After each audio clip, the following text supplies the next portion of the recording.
Thank you very much, Sean. I'm going to speak about our proposals to improve pet vending legislation, which has actually been supported by BVA, BSAVA, BVZS and the Fish Veterinary Society. So actually we're all in agreement for once. That in reality pretty much covers all companion animal species with the possible exception of horses.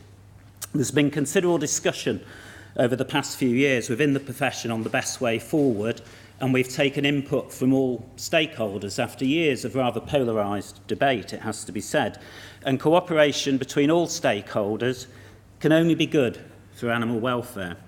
Our work led to the joint position statement on non-traditional companion animals, which we published in December 2015, and that was followed up by a joint response to the recent animal establishment consultation, licensing consultation, and we're cooperating and providing joint responses to the EFRACOM enquiries.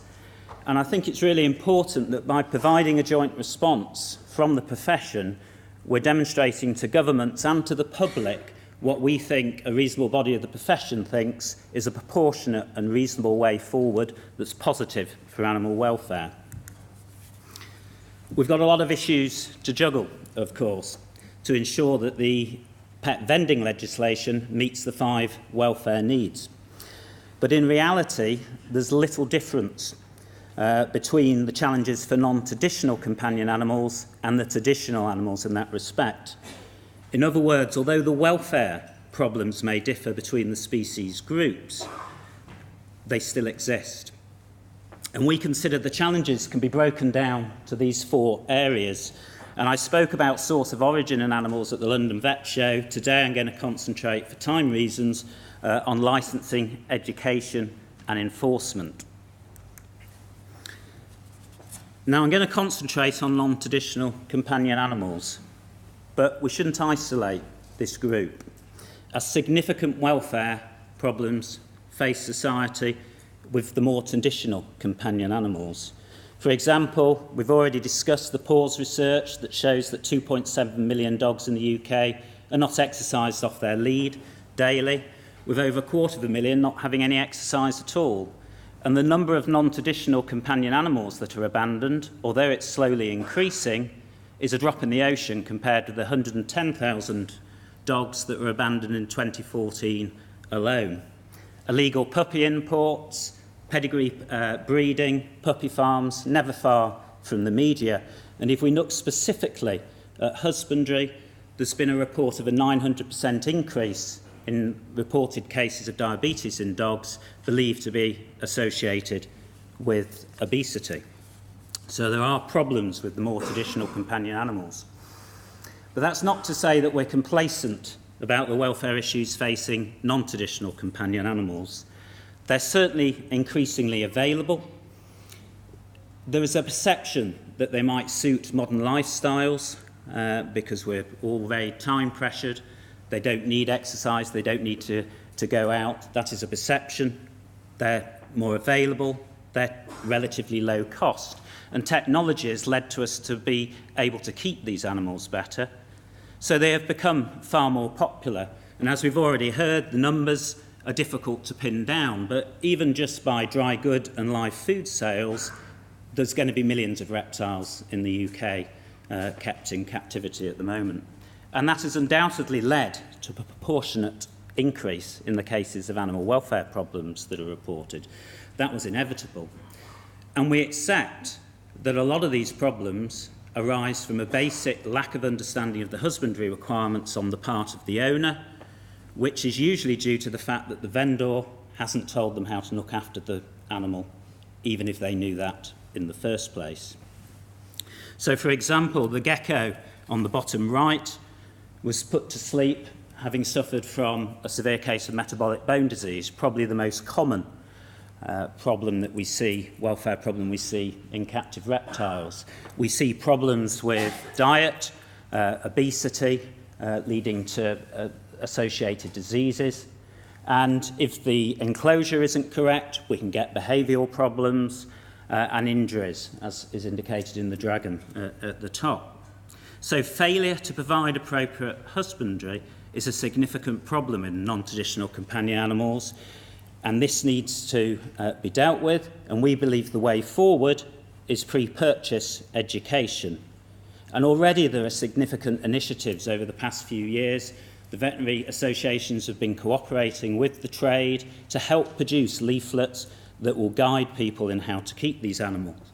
But we feel this education should be more formalised and integral to the pet vending process. The recent animal establishment licensing consultation, together with the ongoing EFRACOM inquiries, have been the perfect opportunity to modernise what is creaking pet vending legislation and ensure that the Animal Welfare Act is better enforced. And our response can be split into these 4 areas: better inspection and licensing of all animal establishments, education of all the stakeholders involved in the process, a consideration to the introduction of species lists, which can be directly linked to vendor licensing and owner pre-purchase education, and, of course, enforcement of the Animal Welfare Act. So we're calling for more welfare codes to bolster this. We're calling for animal establishment licensing to be based on the 5 welfare needs, which will require supporting secondary legislation. And licensing should be fit for modern times. So it should include all these areas which are not covered by the 1951 Act in any great detail. So licensing of commercial importers of companion animals, pet fairs, mobile education displays, such as falconry centres, rescue and rehoming centres, including those for British native wildlife.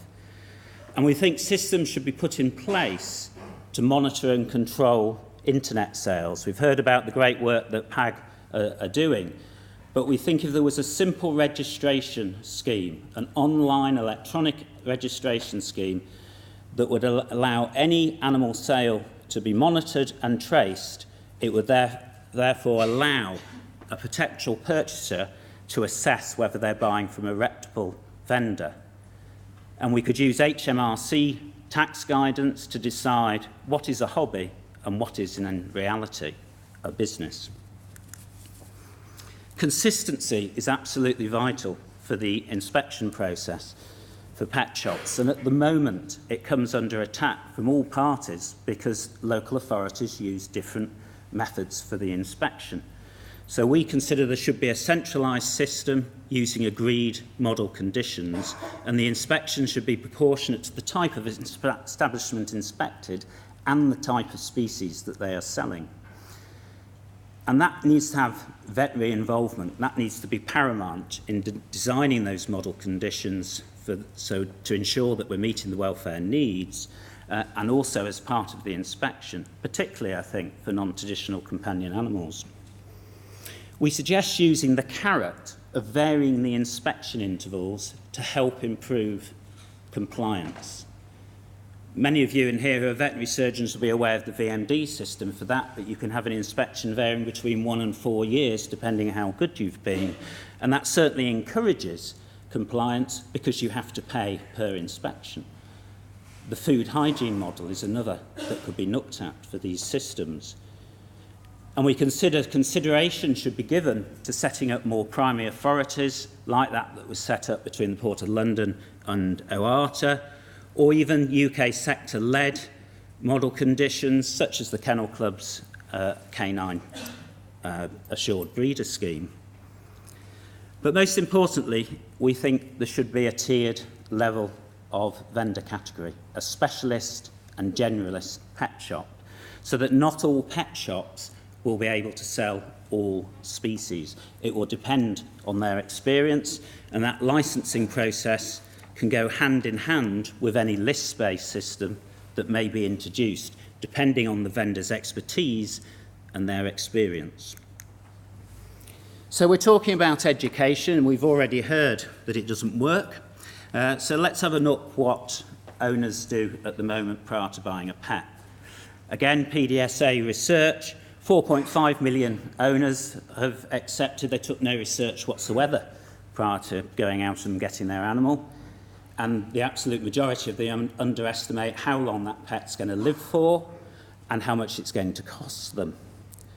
And I think critically, over a third of animal owners totally underestimate the pet choice. They go out and buy a completely inappropriate pet, matched to their lifestyle, and they consider that as the most significant welfare issue. And sadly, only 4% of owners go and get advice from a vet prior to purchase.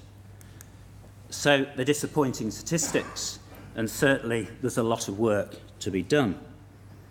But it's not all bad. If we look at rabbit welfare, a species which I think has suffered most for its welfare, as we've already heard, over the past 10 years as a result of its popularity, a lot of work has been done on a voluntary basis by the PDSA, by the Rabbit Welfare Association, and other veterinary and charitable organisations, and we have seen movement. The figures in red indicate what the statistics were in 2011, the figures in black what we're seeing today.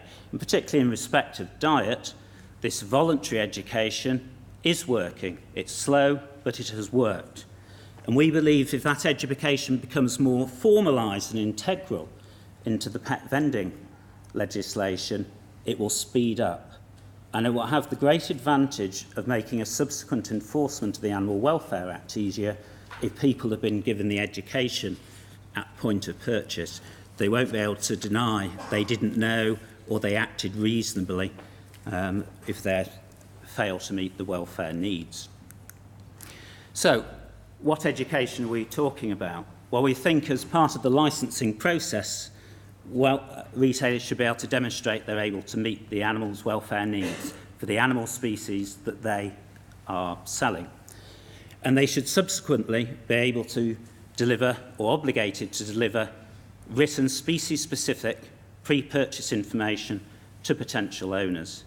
And owners, in turn, should be able to demonstrate evidence that they understand and they're able to meet the welfare needs prior to purchase.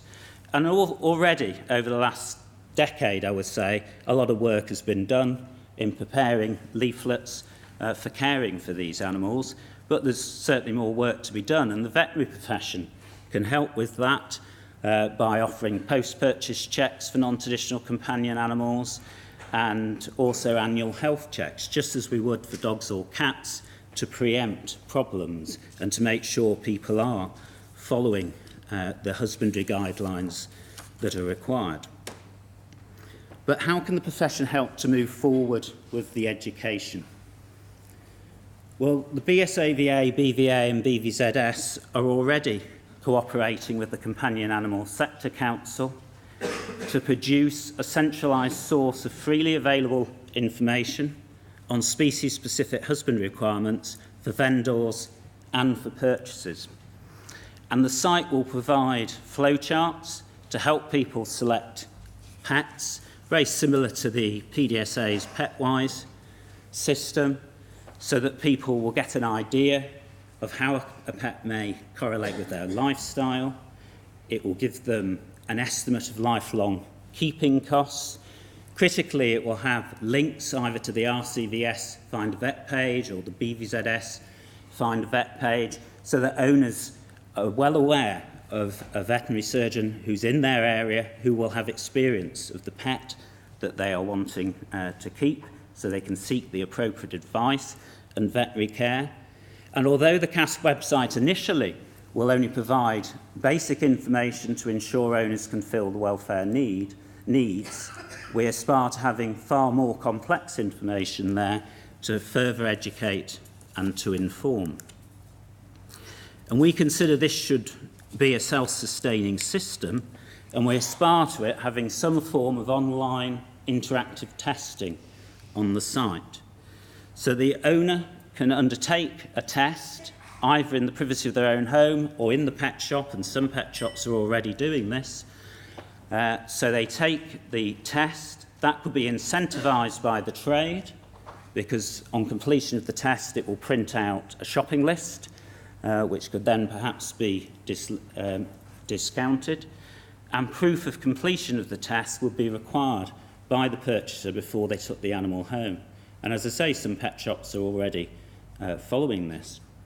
And the same requirement would be required for internet sales and purchases, We're not going to be able to legislate the illegal dark side of the internet, but if every person who's making an animal sale on the internet has to register, we can have an electronic answer to how to deal with these sales, because it can be pushed electronically through the CASC website. But as has already been mentioned, we can only speak with any authority about non-traditional companion animals if we've had the right education ourselves. I qualified as a budding bird vet when there was no further qualification open to me. We've moved through certificates, diplomas, specialisation at national and European level, and there are lots of CPD courses now available and specialist texts for these animals, so it is not difficult to pick up the education. But we still appear to be failing at undergraduate level, and despite submitting day one competencies to the RCVS some 3 years ago, which were jointly agreed by BVA and BVZS, not all universities are teaching to that day one competency level. And undergraduates should be given the education they deserve so that they can subsequently attend and advise to these non-traditional animals with the confidence of knowing they've got the education themselves. We've talked a little bit about bans. I would say we live in a liberal society and law needs to be proportionate, and a ban is not something to take lightly. As long as the welfare needs of the animal can be met, there appears to be no justification to bans. It risks driving the trade underground, which would be overall negative for animal welfare. And in addition, there's already a lot of reptiles kept in the UK. You risk criminalising those people overnight. Critically, perhaps they don't work. If you look at the Dangerous Dog Act, there's no suggestion it's decreased the number of dog bites, changed attitudes to breed ownership, or affected individual dog welfare. But our position statement still calls for a ban on wild-caught reptiles. As it happens, the numbers of wild-caught reptiles coming into UK has decreased dramatically. Certainly on the legal import into the UK has decreased dramatically over the last decade to a little over 100,000 last year. So it's been coming down by 100,000 animals a year. But we still call for a ban on that, apart from legitimate conservation reasons. And there the problem comes is how do you trace and monitor these conservation projects, ranching projects. Sometimes they're producing money for the indigenous population, and if you take the ranching project away from them, then they have to go and find other employment, which is often less conservation friendly, involving habitat destruction. And the recent OATA report, which came out in the last couple of weeks, has showed the benefits of wild-caught fish on the local communities, but the problem appears to be monitoring these trades, because it is so easy to launder the animals, for want of a better word, as they are coming through. So a lot of illegal trade suddenly becomes legalised. The BVA and CASC have working parties set up that are assessing lists, and we think essentially a nice list would be a good idea if they're evidence-based, they're flexible, and they're practical to enforce. There are several types of list structure, as we've heard: positive, negative, and traffic light systems. And I would say that we tend to favour a traffic light system for reasons I will come to. If you look at positive lists, they're a bit like a ban. They send a strong ethical message to the public, and they'd certainly reduce trade overall. But they're no panacea. And one of the big problems, I think, with reptiles is that they don't take into account that suitability may vary between owners. There's a lot of specialist hobbyists out there who are perfectly capable of looking after reptile species, and any positive list will not necessarily take them into account when compared with an inexperienced reptile owner. It would tend to force the trade underground, and certainly the veterinary surgeons that we've spoken to in the Netherlands and in Belgium have said that is the case, and you risk people not being able to get veterinary attention if vets are obligated to report them for owning the animal in the first place. And a positive list doesn't necessarily assure welfare for the positive listed species. If we look at the Dangerous Wild Animal Act, which came out in 1976, at a time when you could pop into Harrods, buy a lion cub, and then drive around London terrorising the neighbourhood with it hanging out of the back, presumably wearing flared trousers and a flowery shirt. The problem with it is it's a negative list that focuses primarily on public safety for that very reason, not animal welfare. And it needs to be a more welfare-centred process.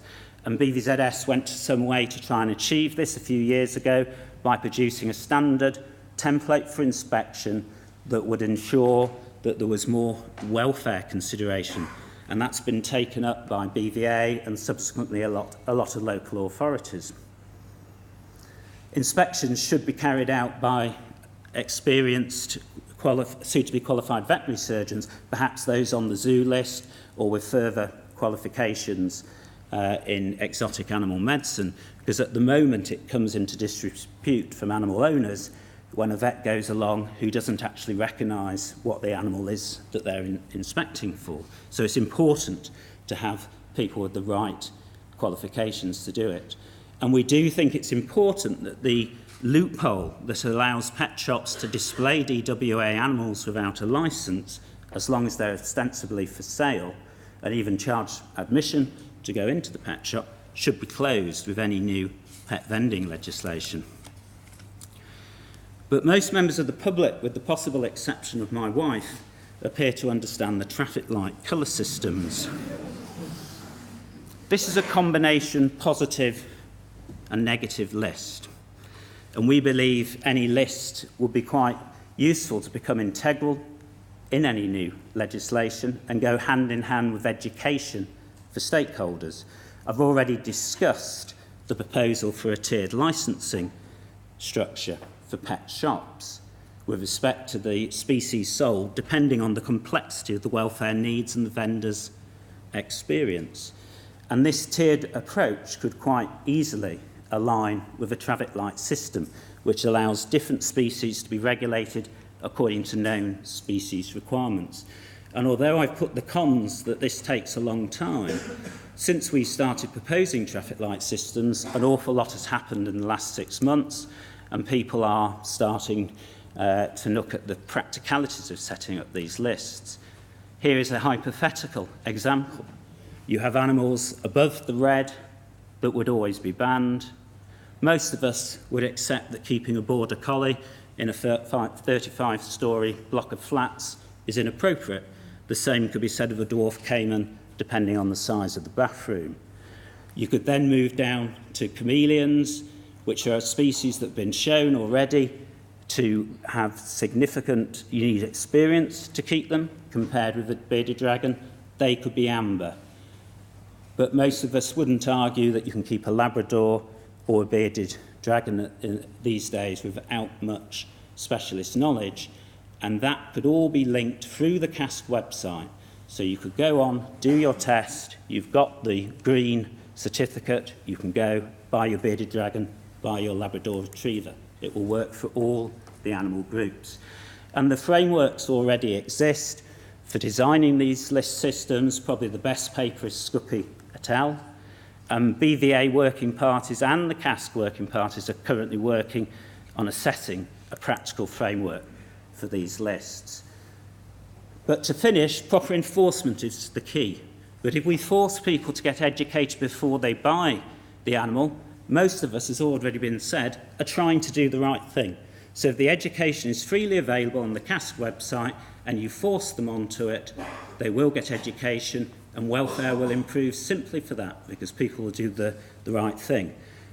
If they don't do the right thing, they won't be able to claim they've acted reasonably when they fail to provide the welfare needs, because they had the education before they took on the animal. But critically, we need more welfare codes or guidelines, such as the Reptiles guidelines that were produced a couple of years ago, to support the Animal Welfare Act. So in summary, all species of companion animals are subject to different welfare issues. I think the current animal establishment consultations are an ideal opportunity to improve the creaking pet vending system, and our view is that the right way forward is to use a proportionate list-based system together with pre-purchase education. Has that gone red? Ah, perfect. Thanks very much.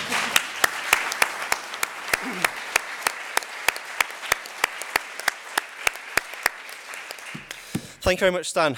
So another excellent talk, and thank you for faithfully reflecting the views of our group of veterinary associations. So I think as we head towards lunch, there's clearly a shared sense of the duty that we have to companion animals and what we feel we owe to them in return for the benefits they give to us.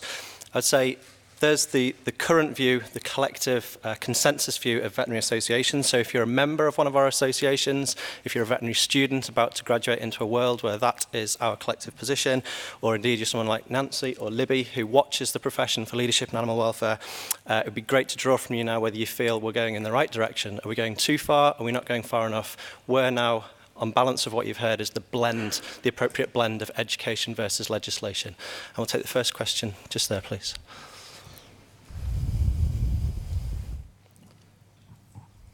Thank you very much, Sean. Adam Grogan from RSPCA, and I'd like to thank all three speakers for three excellent presentations this morning on this subject. I think it is a subject that is extremely interesting, and in terms of the messages about education and so on, certainly we would be looking to take them on board. There was one thing that's just been going through my mind just because of a particular recent incident we dealt with which hasn't been discussed upon. And I know we've talked about trade, wild caught, etc., but one thing that we haven't talked about is transport. And we recently dealt with an incident of a van crashing on the M20, which had over 1,000 animals in it because of a mixture of fish, reptiles, birds and mammals. Is basically a pet shop supplier supplying pet shops. And the question in my mind is, what do the three speakers and others think about better regulation of transport for these animals and perhaps other supplies where live animals are being transported? Do you want to start, Stan? I think, I may be wrong, Peter will correct me if I'm wrong, but this has become as an issue about transporting animals between zoos as well, where they obviously move specimens around, and it's been looked at the moment by Europe to have some guidelines for regulation. So I think it's already been looked at in Europe, transport of animals between pet shops or wholesaler and pet shop. So I think it is a move ongoing. Sheila, did you want to comment? Only to say yes, I think we ought to be looking at from start to finish, but accepting that what's acceptable for a very short period in transport is probably not what you would accept longer term in a pet shop or elsewhere. Yes, Adam, you've raised a whole other aspect to do with the wholesale trade and transport, which we could have a further session on, but it is a commercial transport, therefore it should be suitably regulated. But when you think we've got rabbits coming from Spain to the large supermarket chains, you have to ask whether that is a reasonable purpose for the transport and whether that should really be part of the setup at all. Thank you. Okay, we've got a microphone there, and can we get a second microphone to halfway up, just next to the aisle, please? On the same side. Yeah, please. Hello, this is for the whole panel. With any list, I was just wondering about domestication and what people think about how important do they think it is that a species has co-evolved to meet us halfway. So say a dog, 15 to 30,000 years of co-evolving with us, and a gecko, 0, as far as I'm aware. Do they think that is important in coming up with any sort of traffic light list, how far they've actually evolved with us, and therefore maybe how suitable they are as pets with that in mind?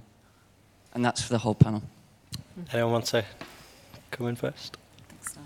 The majority of pet reptiles sold in the UK are captive bred and have been for many generations now.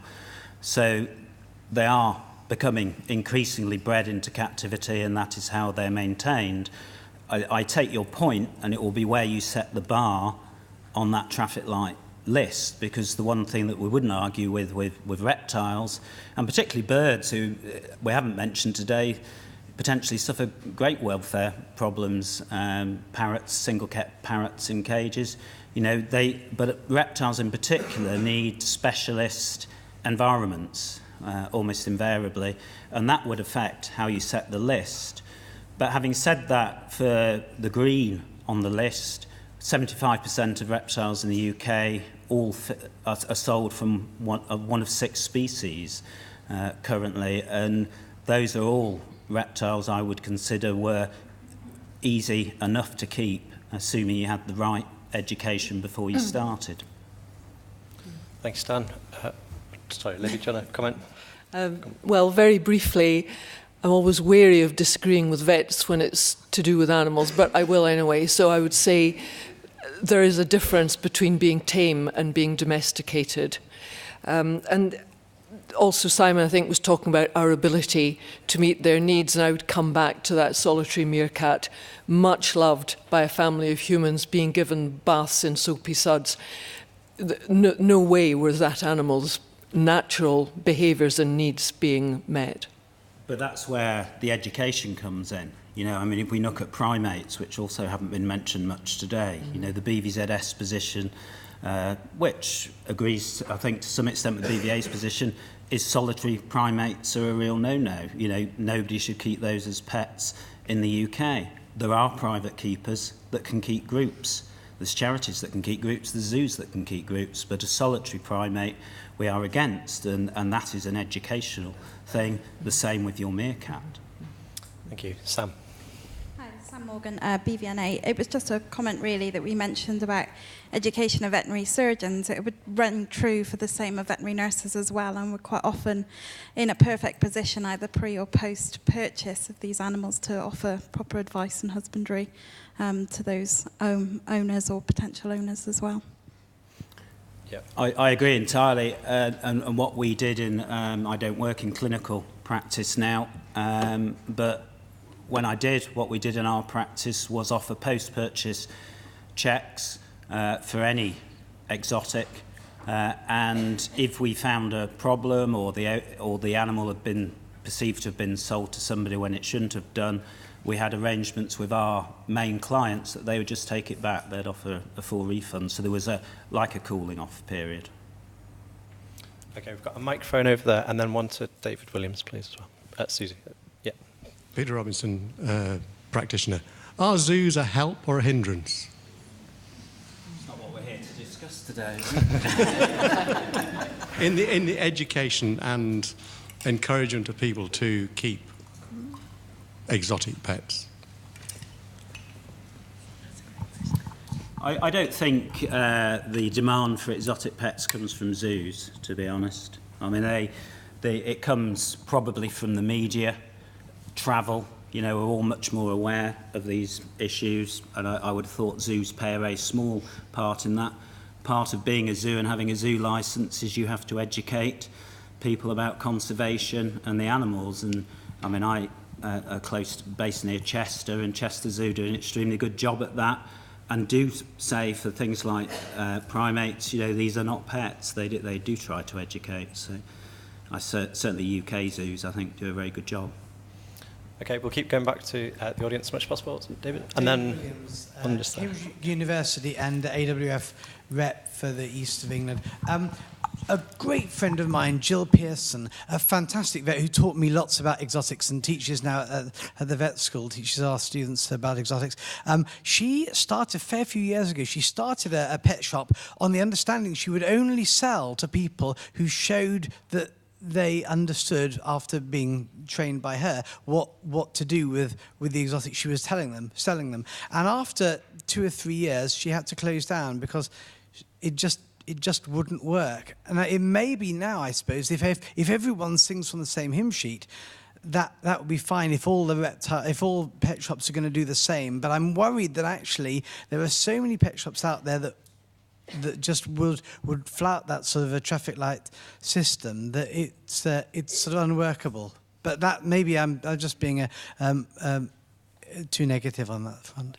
I think one of the problems has been lack of cooperation over the past 20 years, a bit of a us and them situation, whereas now people all the stakeholders seem to be cooperating more and wanting to achieve this education. You know, I don't think anyone would argue in the trade that pre-purchase education is not a good idea, and it's just getting that message out there at minimal cost to some extent to the trade. It needs to be self-sustaining, and that's where the CASC website is a useful way of pushing people towards a central website where it's freely available. And BSAVA and BVZS have already committed resources to providing the information on that, which I think will be approved. Just before we come to the next one, there's probably a familiar tension there that others might want to reflect on, of whether or not we evolve with increasing collaboration with industry and others, or do we take a more vigorous view from the outside and continue to apply pressure. Sandra. Sandra Cornwell, Nottingham Vet School, but this is just a personal opinion. I completely agree with what everyone is saying about education, and as a university educator, I think people understand that assessment drives education, but it's really about getting people to engage with it, because I would argue that the information is all out there. I mean, you can pretty much find anything you want to know about anything with a couple of clicks of a button. So it's how do you actually make people want to do the right thing and actually engage with that? And I like your suggestion about setting tests and so on, but I might argue that within a day, you probably Google the answers on the internet as how to pass your exotic pet test. So I wonder how effective that might be. Well, I don't think that matters if the answers are right. Right. I Does mean, it really, though? I mean, what those interactive tests are doing is making somebody commit to actually finding out what that animal needs in the first place, which will vary between a dog and a bearded dragon. But playing devil's advocate, and I pick up on your point about the baddies, I think that the responsible people who want to do the right thing, that would be fantastic, but there's going to be a massive number of people who just want that pet. So if they Google a few answers, they pass a few tests, they're going to get their pet. And I'm just wondering how effective that would be. Well, what some pet shops do at the moment is do the test in the shop and have a conversation. Have a proper conversation with them. So Pets at Home definitely do that for rabbits and probably other animals, where you go through an interactive test, essentially, but it's a conversation, and at least that information is being provided for them.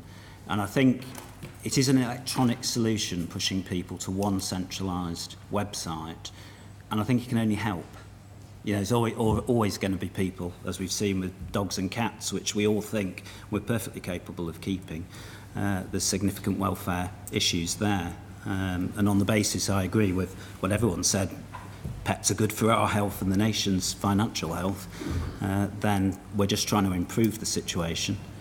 And if people, even if they cheated and they Googled, got answers, and this is all very easy, they wouldn't then be able to hide behind the fact they didn't know how to care for the pet if they subsequently failed to provide the welfare needs. They could then be prosecuted under the Animal Welfare Act because they had the pre-purchase education. So that's the idea.